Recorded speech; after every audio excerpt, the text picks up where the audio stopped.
تو اس دلیل کی بنیاد پر حضرت علی کا مجسمہ بھی لگانا پڑے گا. پھر کچھ اور لوگ ہماری نسلوں میں اٹھیں گے اور وہ کہیں گے یار حضرت علی کا مجسمہ لگ گیا ہے, حضرت علامہ اقبال کا لگ گیا ہے, محمد علی جناح کا لگ گیا ہے. ان سے بڑے تو حضرت ابوبکر صدیق تھے, ان سے بڑے تو حضرت عمر فاروق تھے, ان سے بڑے تو عثمان غنی تھے, تو ان کے مجسمے بھی لگنے چاہیے, تو پھر ان کے مجسمے بھی لگ جائیں گے. اس بنیاد پر مطلب یہ ایک بنیاد پرستی جو ہے اس طریقے سے شروع ہو جانی تھی. اس لیے میرے ذہن میں اللہ تبارک و تعالیٰ نے یہ بات ڈالی کہ محمد صلی اللہ علیہ وسلم تجھے جانا چاہیے وہاں پہ, اپنی پارٹی کارکن کو ساتھ لے کر وہاں جاؤ اور اس بت کا مقابلہ کرو اور اس بت کو وہاں سے اکھیڑ دو. اور خدا کے فضل و کرم سے ہم نے اس بت کو وہاں سے ہٹا دیا. اس میدان میں اس جگہ پر وہ خاتون ایک آئی میرا انٹرویو کرنے کے لیے, تو اس کو میں نے جو انٹرویو دیا, اس انٹرویو میں دراصل ہمارا ایجنڈا یہ تھا کہ بدھ کے بارے میں سوال کیے جائیں گے, یا ہم نے جو غلام ثقلین کو جو وہاں کا ڈپٹی ڈائریکٹر تھا گلشن اقبال پارک کا, اس کو ہٹوایا تھا ہم نے, اس کے بارے میں سوالات کیے جائیں گے, یا اپنے جو تھا اپنے شاہ نواز جو پروجیکٹ ڈائریکٹر تھا اس کے بارے میں سوالات کیے جائیں گے. لیکن اس نے اس بارے میں کوئی سوال ہی نہیں کیا. اس خاتون کی تعلیم مجھے کوئی اتنی زیادہ معلوم نہیں ہوتی تھی, نظر نہیں لگتی, معلوم نہیں ہوتی تھی کہ وہ کوئی پڑھی لکھی خاتون ہے زیادہ, وہ کوئی عام سی لڑکی لگتی تھی مجھے, نارمل سی تعلیم اس کی معلوم ہوتی تھی, کیونکہ اس نے جتنے سوالات کیے وہ معروضی قسم کے تھے. سیاست دانوں سے معروضی ٹائپ سوالات نہیں کیے جاتے. مثال کے طور پر اس نے سب سے پہلے مجھ سے یہ پوچھا جناب آپ بتائیں علامہ اقبال کی تاریخ پیدائش, اور اس کے جواب میں آپ کو یاد ہوگا میں نے کیا کہا.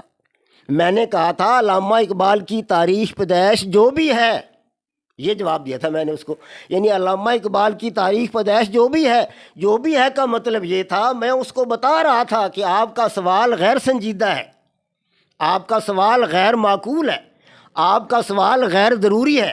سیاست دانوں سے یا سیاسیات سے تعلق رکھنے والے لوگوں سے اس قسم کے سوالات نہیں پوچھے جاتے.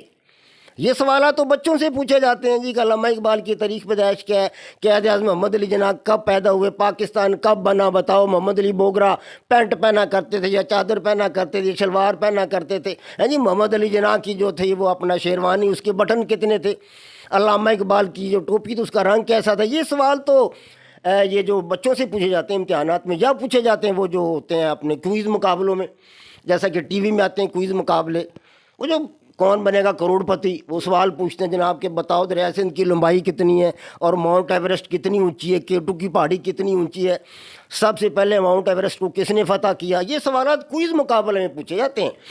تو اس کو جو میں نے جواب دیا کہ علامہ اقبال کی تاریخ پیدائش جو بھی ہے, اس کا مطلب یہ تھا وہ یہ بات سمجھ جائے کہ یہ میں نے سوال نامعقول کیا ہے. سیاست دانوں سے جو سوالات کیے جاتے ہیں وہ معروضی ٹائپ نہیں ہوتے, وہ ہوتے ہیں انشائیہ ٹائپ, یعنی ان میں کوئی آئیڈیالوجی ہوتی ہے, کوئی نظریہ ہوتا ہے, کوئی خیال ہوتا ہے, ان کا خیال جانا جاتا ہے, ان کی آئیڈیالوجی جانی جاتی ہے, ان کا نظریہ جانا جاتا ہے. لیکن اس نے اس بارے میں کوئی سوال نہیں کیا. میں سمجھا کہ یہ لڑکی خالی ہے, اسے سوال کرنے ہی نہیں آتے. اب آپ بھی تو سوال کر رہے ہیں, کتنے شستہ سوالات کر رہے ہیں, حالانکہ آپ بہت ابھی تھوڑے سے دنوں سے آپ اس فیلڈ میں آئے ہیں, تو لیکن اس کے باوجود آپ نے میرا پہلا انٹرویو کیا تو کتنے اچھے سوالات آپ نے کیے, آج بھی بہت اچھے اور عمدہ سوالات آپ کر رہے ہیں. تو یہ ہوتا ہے سوال کرنے کا انداز. یہ نہیں ہوتا سیاستدان سے یہ اب وزیر اعظم کا انٹرویو کرنے کو جائے اور وزیر اعظم سے یہ سوال کرنا شروع کر دے کہ وزیر اعظم صاحب بتائیں علامہ محمد اقبال کی تاریخ پیدائش کیا ہے, سر یہ بتائیں کہ قائد اعظم محمد علی جناح کب پیدا ہوئے, تو وہ کیا کرے گا وزیر اعظم, وہ جوتا نکال لے گا پاؤں سے اور جناب درہ مارنا شروع کر دے. یہ سوال کیے جاتے ہیں. یہ سوال تو بچوں سے کیے جاتے ہیں, طالب علموں سے پوچھے جاتے ہیں امتحان میں یا کوئز مقابلوں میں پوچھے جاتے ہیں. اس کے باوجود میں نے اس کو علامہ اقبال کی ڈیٹ آف برتھ 9 نومبر بتا دی تھی, ڈائریکٹ نہیں بتائی, کیونکہ ایسے سوالوں معروضی سوالوں کے جواب ڈائریکٹ نہیں دیے جاتے, انڈائریکٹ دیے جاتے ہیں. تو میں نے اس کے دوسرے کویشچن کے جواب میں اس کو 9 نومبر کا فگر بتا دیا تھا کہ علامہ اقبال کی پیدائش 9 نومبر ہے, لیکن میں نے اس کو انڈائریکٹ بتایا. لیکن باقی اس کے کسی سوال کا جواب میں نے نہیں دیا, کیونکہ اس کے سارے سوال غیر ضروری تھے, نامعقول تھے اور غیر سنجیدہ قسم کے تھے. جی ٹھیک. اس کو چاہیے تھا کہ وہ ایسے سوالات کرتی ہے کہ سر آپ کیوں آئے ہیں, آپ کے آنے کا مقصد کیا ہے, آپ یہاں کیا کرنے آئے ہیں, اور آپ یہاں کیا کریں گے، آپ کا پروگرام کیا ہے، آپ کی پارٹی کا نام کیا ہے، آپ کی پارٹی کا منشور کیا ہے، آپ کے مقاصد کیا ہیں، آپ کیا مطلب ہے، آپ کا رول کیا ہے، آپ یہاں کیا کریں گے۔ اگر پولیس آ کر آپ کو مطلب ہے آپ کا مقابلہ کرتی ہے تو آپ کے پاس کیا رد عمل ہوگا، آپ کا رد عمل کیا ہوگا، آپ کیا کریں گے اس کے مقابلہ میں۔ اور بہت سارے سوالات جو وہ کر سکتی تھی لیکن کوئی سوال بھی نہیں کیا اس نے۔ اس کا مطلب یہی تھا کہ وہ لڑکی بیچاری پڑھی لکھی نہیں تھی اتنی، اور اس نے جتنے بھی سوال کیے وہ غیر ضروری سوال تھے جن کا جواب دینا میں نے مناسب سمجھا ہی نہیں، سوائے علامہ اقبال کی ڈیٹ آف برتھ بتانے کے 9 نومبر، اور وہ بھی میں نے اس کو ڈائریکٹ نہیں بتائی بلکہ انڈائریکٹ بتائی تاکہ اس کو پتہ چل جائے کہ 9 نومبر کی ڈیٹ آف برتھ یا 9 نومبر کا فگر جو ہے وہ اس کا ان کو پتہ ہے۔ آپ کے جو فرد شہید ہوئے تھے اس بارے میں آپ نے کچھ دن پہلے شہداء کی جگہ سے لے کر ضلع بہاون نگر تک آپ نے احتجاج کیا، اس احتجاج میں آپ کو کیسا لگا؟ اداروں کی جانب سے کہ آپ کو تعاون کی کوئی پیشکش ہوئی ہے یا کسی نے مذاکرات کی کوشش کی ہے یا کسی نے یہ کہا ہے کہ ہم آپ کے تمام مطالبات جو ہیں وہ پورے کریں گے؟ ہمیں کوئی ادارہ یہ کہے یا نہ کہے کہ ہم آپ کے ساتھ ہیں یا ساتھ نہیں ہیں، ہمیں اس کی ضرورت نہیں ہے۔ ہم نے اپنا مقصد حیات وہاں پہ بیان کر دیا ہے۔ ہمارا مقصد یہ تھا کہ ہم حکومت کو یہ بتائیں کہ 1 سال گزر گیا ہے، ہمیں ابھی تک انصاف نہیں ملا، اور اس پارٹی نے یہ وعدہ کیا تھا کہ ہم لوگوں کو انصاف مہیا کریں گے۔ پارٹی کا نام ہی تحریک انصاف ہے، تو تحریک انصاف نے کہاں انصاف مہیا کیا؟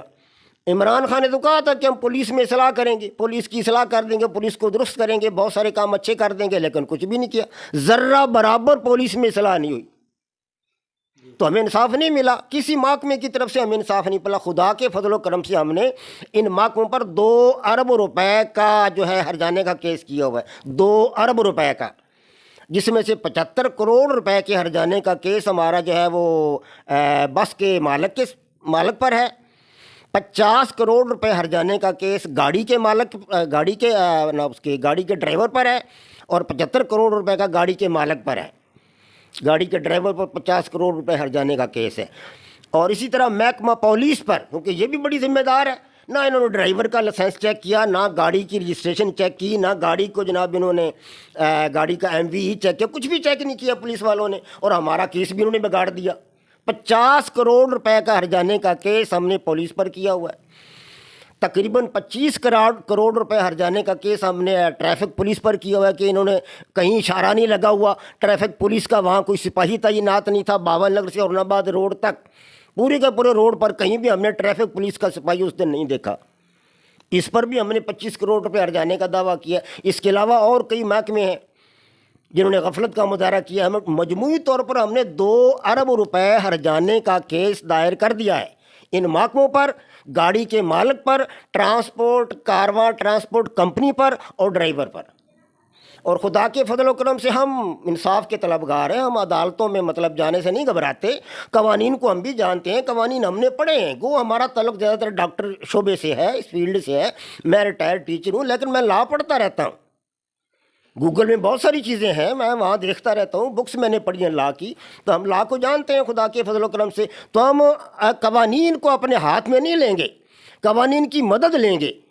ہم نے اس دن بھی قانون کو ہاتھ میں نہیں لیا، ہم نے کوئی ناجائز کام نہیں کیا، ہم نے ڈپٹی کمشنر صاحب سے اجازت لی اور DPO صاحب سے اجازت لی، انہوں نے ہمیں اجازت دی کہ آپ یہ مارچ کریں، آپ یہ واک کریں اور آپ حکومت کی کمزوریوں کو بیان کریں اور عوام الناس کو بتائیں کہ حکومت میں یہ کمزوریاں۔ ہم نے وہ حکومت کی اجازت سے سب کچھ کیا۔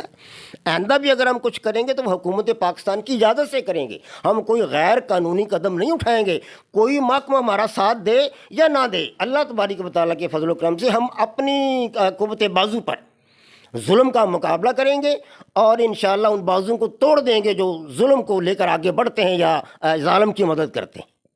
جی ناظرین، جیسا کہ آپ نے سنا کہ ہم انصاف لینے تک ہر حد تک جائیں گے اور ہم انصاف لے کر رہیں گے۔ دوسرا، جو اس لڑکی کا انٹرویو ایڈٹ کر کے چلایا گیا ہے، اس کے سوال جو ہیں وہ بت پرستی کے حوالے سے نہیں تھے، ان کے سوال ویسے بچوں والے سوال تھے۔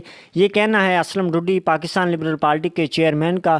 محمد اسلام سلطانی، اینکر پرسن، راج نیوز کو اجازت دیجیے۔ اللہ نگہبان۔